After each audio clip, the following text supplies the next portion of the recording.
Good evening, everyone, and welcome to the Plan Commission ARB for June 1st.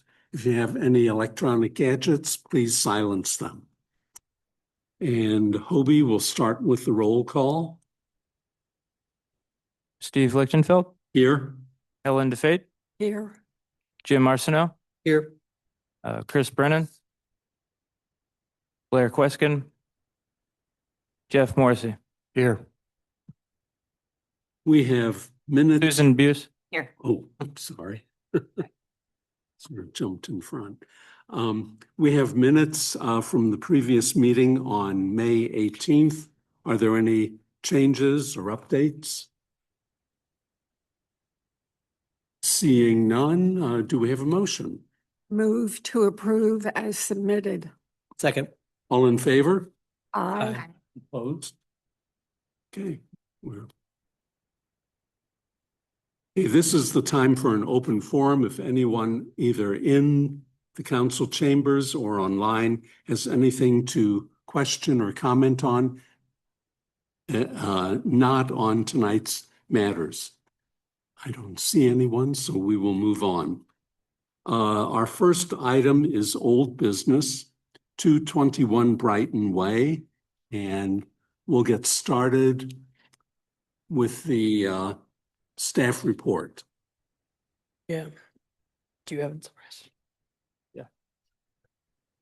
So this application was reviewed at the previous Pc-Arb meeting on May 18th, 2026, and was continued to this meeting. The application is for a request to use siding as part of a residential addition, which does not meet the material proportion requirements of the Clayton Gardens Urban Design District. The plans for this meeting have since been revised to conform to the setback, which will require modification of work already completed and to use cement fiber siding. The expanded use of siding does not meet the material ratio requirements of the Clayton Gardens Urban Design District. Therefore, it must be reviewed by the Architecture Review Board. The remainder of the project scope is reviewable administratively as part of a building permit. The revised plans propose removing the existing vinyl siding and installing cement fiber siding on both the pre-existing and new additions. The siding color is noted as SW Wicker Rocker to match existing brick. Per section 410.380.A.1, accent materials may not exceed 25% of any wall elevation in Clayton Gardens. The applicant is seeking approval via alternative compliance. The proposal would increase the secondary material ratio on the side elevations from approximately 40% to approximately 50%. Given the project's in an expansion of an existing addition and is located in a rear yard, staff are of the opinion that the expanded use of siding would have minimal visual impact. Therefore, staff are of the opinion that the proposal has met the criteria for alternative compliance.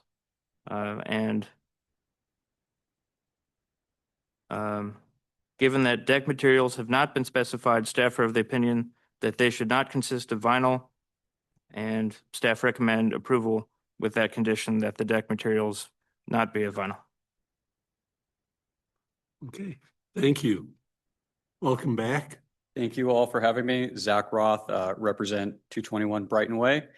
Hopefully this is really simple and easy, I hope.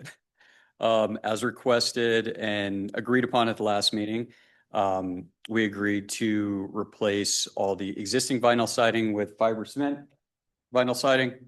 I brought the sample, and I don't know if I need to say anything else, but the plans have been changed. We have, the plans now show that all vinyl siding has been removed. It is now replaced with fiber cement, again, as I believe that was the request, and I guess I should field questions now. Is that the color? This is, yes. That's pretty close to This is brick color. correct. Yeah. I don't know if you guys want to see it. I went and got it. It looks good. Oh, Yeah. yep. I think we've come to an agreement on how to do that. I think it'll look better than what had been there before and will enhance the value of your property. So I have no problem as long as you agree with the condition that the deck material shall not be vinyl. Yes, I agree with that. Yes. Ellen? I do have one question. Does that come in a vertical board so that you can butt to the existing brick house? A trim piece? Yeah, I'm sure, yes. I'm sure there are trim pieces. Yes. I'm not a siding person, so but there are trim pieces, yes, that can be Okay. installed. okay. There are. I've seen the exterior, but I bet there's an interior one also. Yeah, they have these, I've seen these inside, they have inside and outside corner trim pieces. They're vertical. What brand is that? Curiosity. Yeah, this Allura, I got this at Menards. I think that's a Sherwin-Williams. Yeah, the paint is, yeah, Sherwin-Williams. That's correct. I looked it up. It's a variation of LP Smart Side. No other questions. Tim? I just want to make sure, and you're going to be using that in the lap siding because it also comes in like 4 foot by 10 and 5 foot by 10 like sheets. And I just wanted to make sure that it's Oh, going yeah. to be no, like the that's lap black. siding. Yes, sir. Okay. Yeah. And it does say that there's color match trim on there on Oh. his little thing. So we should be fine there. Thank you. Quick question for Anna. As far as the deck materials, is that something that would just need to be administratively approved when it came through? Right. So decks are eligible for administrative approval and only if they don't use vinyl. So we just reiterated that in the staff recommendation. Yeah, and just for clarification, and it did say this last time, but there is a keynote number 2 here. It says composite deck boards. So that's not, I wouldn't call that vinyl, but That's correct. I think the railing wasn't specified, the railing material. So we'll check both Yeah. of those under your building permit. thank you. So just for the safety, when we make a motion, should we say deck material to be administratively approved on top of this? Sure. I don't have any other questions. Jeff? Yeah, only picking up on the deck comment, the guardrail, it appears in the detail is wood. I'm assuming that's painted wood. I'm looking at 4 on 3.0. That's 3.0. Is that correct? I mean, yeah, it would be painted. Yeah. Okay. I mean, we have to seal it, otherwise it'll. Okay, and obviously it's a Burn. structural engineer doing it, so he's gonna put it together in a way that meets force requirements and Yes, stuff, sir. so. Okay, yeah, because I didn't see just to the rest of everyone here, I didn't see the note on the elevation, but the detail seemed to indicate it's a wood guardrail, so. That's all I've got. Thanks. Susan? No questions. Any questions from the audience? No. I assume there's no one online.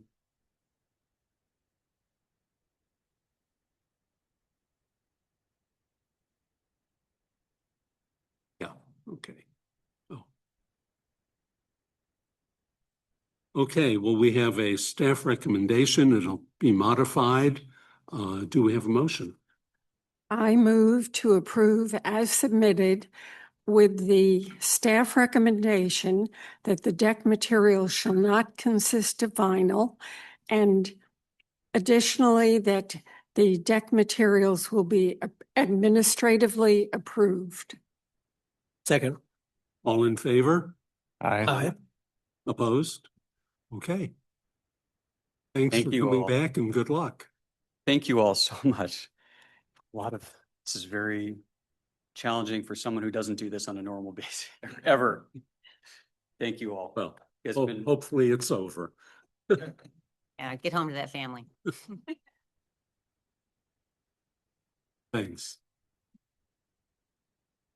Okay, we'll move on to new business, and that's 8109 Maryland Avenue. And I know you're here.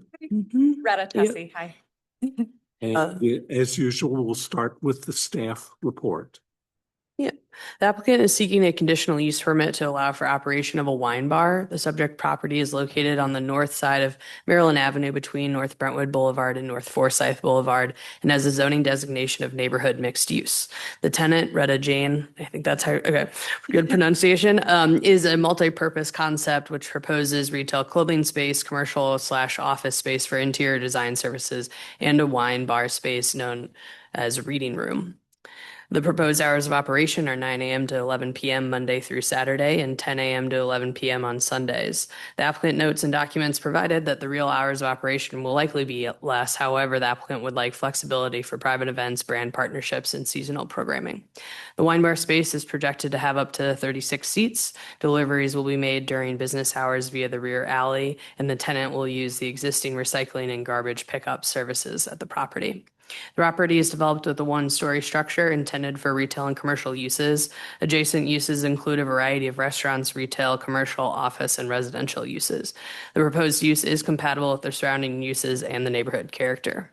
The application documents note the space comes with 3 parking spaces. The city's parking regulations allow property with non-conforming parking conditions to be reoccupied without acquiring additional parking spaces, so long as the use is similar or less restrictive in nature. Or more restrictive in nature, sorry. The site is also served by street parking and nearby parking garages. Staff are of the opinion that parking will be adequately managed. Staff are of the opinion that the wine bar component meets the requirements contained in the regulations governing conditional uses. The use is compatible in the size and use to existing buildings in the surrounding area. The proposed hours of operation and method of deliveries are consistent with other businesses and restaurants. Based on the information regarding the operation of the wine bar as provided by the applicant, staff are of the opinion that the business is compatible, and staff recommend approval of the conditional use to the city council. Thank you. Good evening. Good evening. You could identify yourself Okay. and then say whatever you'd like. Give a little bit about it. So I'm Retta Tussey. Retta Jane is actually a business that's been around for a long time. So we started as an interior design firm probably 20 years ago. I've been doing residential interior design here in St. Louis. And in 2023, I launched an offshoot of that, which is girls' clothing. So it's for adolescent girls. It's called Retta Jane. And so as we've progressed and both businesses have grown, we identified that we needed a space where we could operate both. So it will be a mix of home and clothing retail. Our design businesses will be inside. And then this idea of bringing in a wine bar is truly a community driver, a place where we could do private events, a place where we could have trunk shows. Let's say a mother and a daughter are shopping for a dress on a weekend. The mom might get a glass of wine afterwards and the girl gets a little bite. So it's really more of an experiential component of the overall picture of the store. So it's not our money driver. It is truly just a little side thing that we have on the inside that hopefully will break even, but it's going to be our design business and our retail that really drives our revenue. Well, I must say your presentation was terrific. Thank you. And my 14-year-old granddaughter was over when I was looking at it, and she may be one of your first customers. Yes. I was impressed with it. What I was surprised was that the spaces are relatively small. Will you be able to differentiate your 3 functions in there? Yes. So, and if you look at, I don't know if it's on one of the pages, I think it's one of the very first ones. Let's see. One of the first pages in there does a location overview, and you can see on the east side of the building, I think it used to be Happy Up Toys, and that's our office side. And it actually has its own functional door. So as of now, those will be our offices, and we have an adjacent interior door where we can open it and expand if we need to. But we've already spoken as a team on the business side that hopefully if this does well, we can always take the offices out, move them elsewhere, and expand our footprint on the inside. I know really all we're doing is the conditional use permit, which is the wine bar, but it's a very interesting proposition to merge all these 3. I think it sounds exciting, but we'll move it on to Helen. Okay, I do have a question. Yes. looking at the details, and I suspect it's an oversight. You say you will have 8 seated at the bar. Oh, no, it should be less than that. I think it's only Yeah, it six. shows I think 5 it's 6. seats. That was the That is a typo. thing. I think it's a neat concept, and really it's a very new concept. A lot of the retail, the trade magazines are talking about combining coffee and a speakeasy. And I know downtown West, Dorsa Market is doing a market with a speakeasy. And we have Gigi's that we just approved that will turn from coffee to wine in the evening. So this is kind of a tweak on that. And I think it's a great idea. You know, I'm glad to see Clayton being ahead rather than following later. Well, and I feel like retail's the wild, wild west right now. And you see it in some of the major cities where it is. It's a coffee shop inside or some sort of restaurant or cafe. And they're doing it, it tends to be larger companies and larger footprints. But I think the concept still plays. And I think you can start it small. And I have a feeling as we grow, the Clayton community or the St. Louis community is going to dictate how we evolve and how they use it. And if it's private events, maybe from time to time, book club or something that wants to be in there in the evening. That's why we were hoping for the extended hours on those rare nights. So, Okay, no other questions. Helen. Jim? Yeah, you talk about the scale, and honestly, what it reminds me back going to Chicago when Restoration Hardware first opened the 3 Arts Cafe up there, and then you see it and you see like, what does, furniture and brunch and wine have to do with each other? And then you step foot in that space and you're like, oh, it actually works fantastic. So yeah, I was very excited to see this. I was very excited to hear about it on the St. Louis Magazine podcast when I first heard about it. So I think I yelled out in my car when because I've checked up on this address before. And so it's like, oh, that's like the perfect thing to go there. And it's something that Clayton really doesn't have right now, especially in the downtown area. So I think it brings something new there. And I'm very excited for it. And like Steve, I think I might have spent 2 hours going through this packet. I just really enjoyed, we usually don't get this many materials. So when there's that much to kind of like dive into, I think we like to nerd out a little bit and kind of like go through everything. So I had no idea, so I figured it was better just to give you a lot than a little. yeah, so much appreciated. I think it's going to be a fantastic space and I'm very supportive. Thank you. Jeff? Hi, yeah, no other comments beyond repeating what my colleagues have said here, and good luck.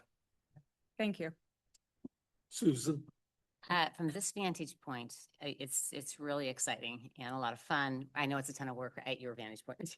So thank you. It looks really great. The one question I had, I get the idea of having the library there, or the reading room, and is it open to the public Yeah. as well? Absolutely. Okay.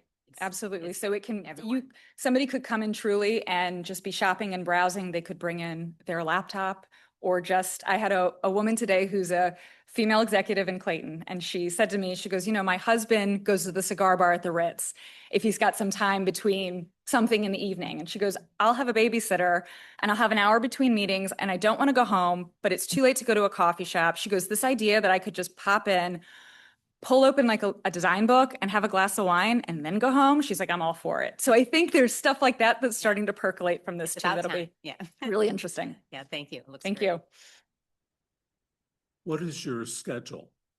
Hoping if all went well, Art Fair weekend would be my North Star for the grand opening weekend. I don't know if we can hit it. We have about 2 months of build out once we get all the approvals and things through. So we'll see, but fall. Good. Okay.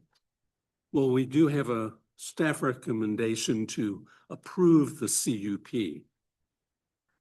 No, I move to recommend approval of the conditional use permit as submitted to the city council. Second. all in favor? Aye. Opposed? Okay. All right. Good luck. Thank We're you. excited to see this occur. I will welcome you all there. So please. Look forward to it. Thank you. Thank you.